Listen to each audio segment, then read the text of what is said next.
কাহিনী বেলেগ এখন নাটে আমাৰ কাহিনীহে দিছে আমাৰ এই দেহটোৰ আচল ভাওনাৰ ৰূপটো এতিয়া প্ৰতিফলন ঘটিব সেইকাৰণে আমাৰ এতিয়া ইয়াত অগ্নিগড় তৰিলে এয়া মগৰ দিছে মগৰে গিলিছে কামক ক্ৰোধ লোভ কাম ক্ৰোধ লোভ মোহে মগৰ গিলিছে তাৰ পাছত এতিয়া মায়া চুৰি কৰোঁ ভকতি এই মায়া বস্ত্ৰ চুৰ কৰি ভকতি ভক্তিলৈ মায়া ভকতি কৰিব ভাৱনা কৰিব ভকতি দ্বাৰখন মেলি দিব আৰু এই তেতিয়া ভকতি দ্বাৰখন যেতিয়া খোল খাব এই নবিধি ভক্তিয়ে তেতিয়া হৃদয়ত উদ্বলিত হ'ব আৰু যেতিয়া এই নবিধি ভক্তি হৃদয়ত বিৰাজমান হ'ব সি আপোনা আপুনি ভাওনাখন ধুনীয়া হৈ গুচি যাব সেইটোকে আমাৰ ভাষাত কোৱা হৈছে পৰমাৰ্থী আৰু সেই পৰমাৰ্থীলৈ যোৱাৰ ইচ্ছা সন্দিচ্ছুৰ কাৰণেই আমাৰ মহাপুৰুষ গুৰুজনাই বৈষ্ণৱ ধৰ্ম এক শৰণ হৰিনাম ধৰ্ম কৰা যা ৰজা ধৰ্মটো প্ৰতিষ্ঠা কৰা আগতেই সেইকাৰণে আমাৰ গুৰুজনাই কি কৰিছিলে চিহ্ন যাত্ৰা নামৰ ভাওনা আনি আমাৰ ইয়াত কৰিলে আৰু তাতে 3 প্ৰকাৰ কৰিলে লোকসংগ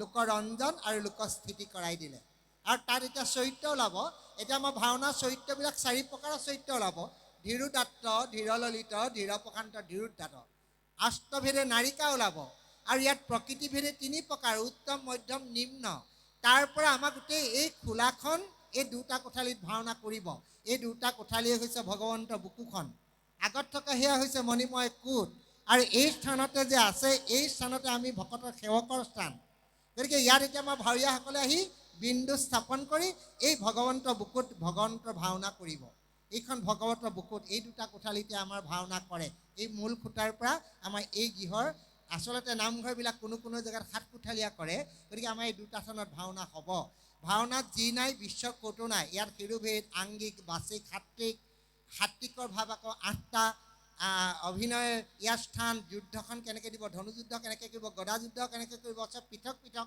ধনুযুদ্ধৰ লগত তৰোৱাল যুদ্ধ একেই নহয় গদা যুদ্ধ এখন নহয় সমদল যুদ্ধ একেই নহয় চব কথাবোৰ বেলেগ এই গোটেই কথাবিলাক আজি যে কৰ্মশালাৰ মাধ্যমেৰে সৰু ল'ৰাবিলাকক আনি শিকোৱাৰ এটা মাধ্যম কৰিছে ই এটা নান্দনিক প্ৰমূল্যবোধ সেইকাৰণে পৰিৱেশ কলাৰ জন্ম হ'ল ডিব্ৰুগড় ইউনিভাৰ্চিটি ডক্টৰ ভূপেন হাজৰিকাৰ পৰিৱেশ কলাৰ জন্ম হৈ গুচি গ'ল এতিয়া আমি ভাওনা এতিয়া আমি ধনুখন যুদ্ধ কৰিলে আমি ধনুখন মাৰিতে ভৰিটো এইটোৱে দিব লাগিব কাৰণ এইটো স্থান 45 এতিয়া মোক সূত্ৰধাৰজনা দিলে মোৰ ইমান ভাল লাগিলে সূত্ৰধাৰজন মই এনেকৈ চালোঁ সূত্ৰধাৰৰ গাত যিকেইটা গুণ থাকিব লাগে যিজন শিল্পীয়ে তৈয়াৰ কৰি দিছে গোটেই গুণকেইটা দিছে সূত্ৰধাৰজনে আমাৰ 4 প্ৰকাৰৰ নৃত্য কৰে আৰু সূত্ৰধাৰজন হ'ল আমাৰ সূত্ৰধাৰজন মই নামটো পাহৰিছোঁ পটককেনে আমাৰ সূত্ৰধাৰজনে হ'ল গোটেই মূল গুৰি পথা সেইকাৰণে আমাৰ সূত্ৰধাৰজন চোৱাৰ লগে লগে আগৰ সকলো মানুহে কি বুলি কয় ভাওনাখন নাচালেও হয় সূত্ৰধাৰজন যদি ভালকৈ চাই দিয়ে ভাওনা নাচালেও হয় আৰু সূত্ৰধাৰে 4 প্ৰকাৰৰ নৃত্য কৰে প্ৰথমতে আহিব মংগলাচৰণ কৰিব সেইকাৰণে 4 খোজ তেওঁ দেৱতা সাক্ষাৎ কৰিব গুৰুদেৱ নাম ভকতক সাক্ষাৎ কৰি তেওঁ এতিয়া আহিব আহি 4 সেৱা দিলে পাছলৈ 3 খোজ আহি তেওঁ আসনক সেৱা কৰিব তাৰপিছত তেওঁ মংগলসূচক নাচ কৰিব নাচ কৰি ভকতি ভাণ্ডাৰটো গোটেইসকলৰ কাৰণে খুলি দিব আৰু ভকতি দ্বাৰখন সকলোৱে খোলাই সকলোকে হৰি বোল হৰিময় কৰিব তাৰপিছত ভাৱনা চাবলৈ ভগৱন্তক লৈ আনিব দেখিছেনে আমাৰ ভাওনা ইমান ৰসাত্মক বোধ আমাৰ খোজ কাটল ইমান ৰসাত্মক বোধ আমাৰ সূত্ৰ নাচত ইমান কথা আছে যিখিনি নেকি ভাগৱতত নাই আমাৰ এতিয়া পল্লৱ হস্ত এইজোপা একেজোপি বৃক্ষ আছে জগতক জুৰি আপোনালোকে জানে এইজোপা ধৰ্ম বৃক্ষ এই পঞ্চতত্ব উভতা বৃক্ষ এইজোপাৰ তলতে আমাৰ গোটেই কথা হয় সূত্ৰধাৰে এতিয়া আমাৰ এইজোপা বৃক্ষৰ তলতে নাচিব এইজোপাতে নাচিব সেইকাৰণে প্ৰথমতে ধেই ধিন দাও ধেই ধি নাটাও ধেই নিন দাও আঁঠুৱা এখনখন প্ৰতিষ্ঠা কৰিব এখন আঁঠুৱা দি আসন প্ৰতিষ্ঠা কৰিব তাৰপিছত কেটেলা দিব ধেই খিতাও যিমানবোৰ বিশ্বব্ৰহ্মাণ্ডৰ ভাল বস্তু আনি আছে হৃদয়ত বাসা কৰাব আৰু বেয়া বস্তুবোৰ আঁতৰাই দিব বেয়াবোৰ আমি নালাগে আৰু ভাল বেয়া বোলা 2টা বস্তু নাই সেইটো বিবেচনা নিজৰ বেয়া বুলিও এটা সৃষ্টি বেলেগে হোৱা নাই ভাল বুলিও সৃষ্টি হোৱা নাই আমিহে আমাৰ চৰ্ম দৃষ্টি আমাৰ দৃষ্টিভেদটো বেয়া কাৰণে আমি ভাল বেয়া বাচিছোঁ গতিকে সদায় আমি কি কৰিব লাগিব সদায় ভালটো চোৱাটো দৃষ্টিভেদ ল'ব লাগিব গতিকে এটা পৰিৱেশ কলা হ'ল এতিয়া পাঠ্যক্ৰম হ'ল ইউনিভাৰ্চিটিত পাঠ্য হ'ল প্ৰতিখন কলেজে এতিয়া ভাওনাৰ ওপৰত এতিয়া পৰ্যালোচনা হ'ব ক্লাছ দিব আমাৰ ল'ৰা ছোৱালীবিলাকে ভাওনাৰ কথাটো যদি ভালকৈ শিকে তেন্তে সত্ৰীয়া নাচ বা শংকৰী নৃত্য বুলি বেলেগ এটা দফা নিশিকিলেও হ'ব যিহেতু গোটেই কাঠামোৰটো ভাওনাৰ পৰা গুচি গৈছে আজি গায়ন বায়নে নাচ কৰিলে এতিয়া সূত্ৰধাৰে নাচিব তাৰপিছত গোসাঁই প্ৰৱেশ কৰিব কৃষ্ণ প্ৰৱেশ কৰিব গোসাঁই ৰামক গোসাঁই কৰহু গোহাৰি ভগৱন্ত গোসাঁই প্ৰৱেশ কৰিব, তাৰপিছত নায়িকাসকল প্ৰৱেশ কৰিব। গতিকে আমাৰ গোটেইবিলাক এটা এটা নৃত্য, এইবিলাক নৃত্য।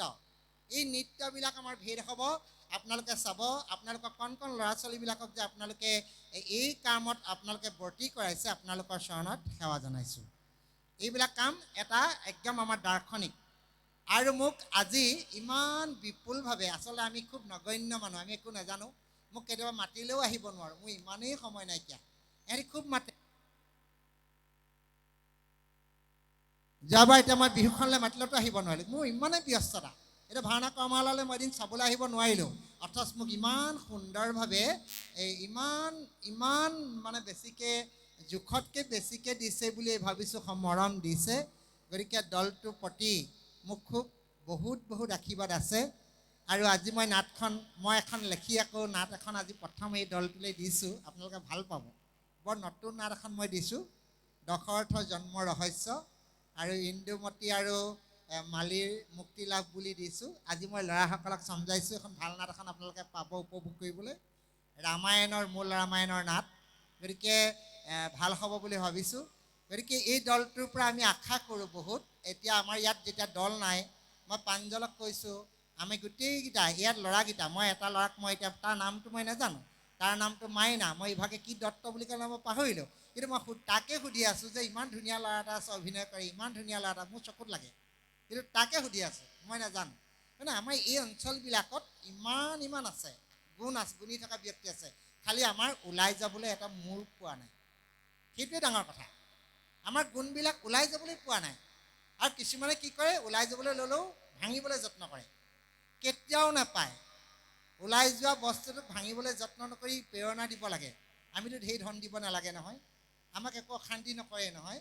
গতিকে তেওঁলোকে যেনেকৈ কৰে কৰি থাকিব দিব লাগে। সেইটোৱে হ'ল আমাৰ জীৱনৰ ব্ৰত।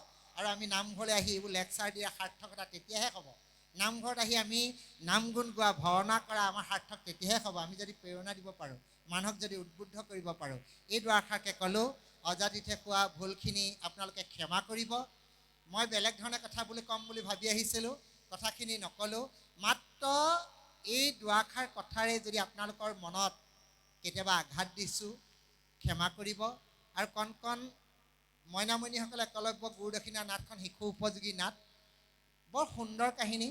একলব্য গুৰুদক্ষিণা নাটখন সুন্দৰভাৱে শিশুসকলে আজিকালি ডাঙৰতকৈ ভাল কৰে, গতিকে ভাল কৰিব বুলি মোৰ ধাৰণা হৈছে। গতিকে গুৰুসকল আজি আমাৰ হিতাচ আহিছে, আৰু প্ৰাঞ্জল পাচনি ইমান সুন্দৰ, প্ৰাঞ্জল পাচনি বৰ অভিনয় সুন্দৰ কৰে। হিতাচটো ক'বই নালাগে, বহুত মানে ভাওনা কৰি প্ৰগতিশীলৰ শেষ হ'ল। এতিয়া তেওঁলোকক প্ৰতিযোগিতালৈ নাযাবলৈ কওঁ, গতিকে আমি প্ৰতিযোগিতা নকৰোঁ এতিয়া।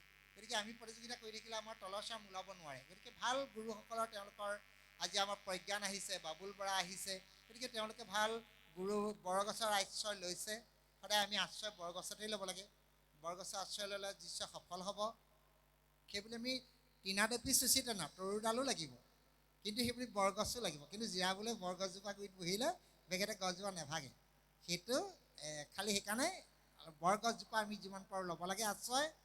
এই দুআষাৰকে ক'লোঁ, আৰু মোক ইমান সুন্দৰভাৱে ইমানখিনি মৰম দিয়াৰ বাবে প্ৰতিজন দলৰ সদস্যক মোৰ কৃতজ্ঞতা, শ্ৰদ্ধা, সেৱা, মৰম যাচিলোঁ।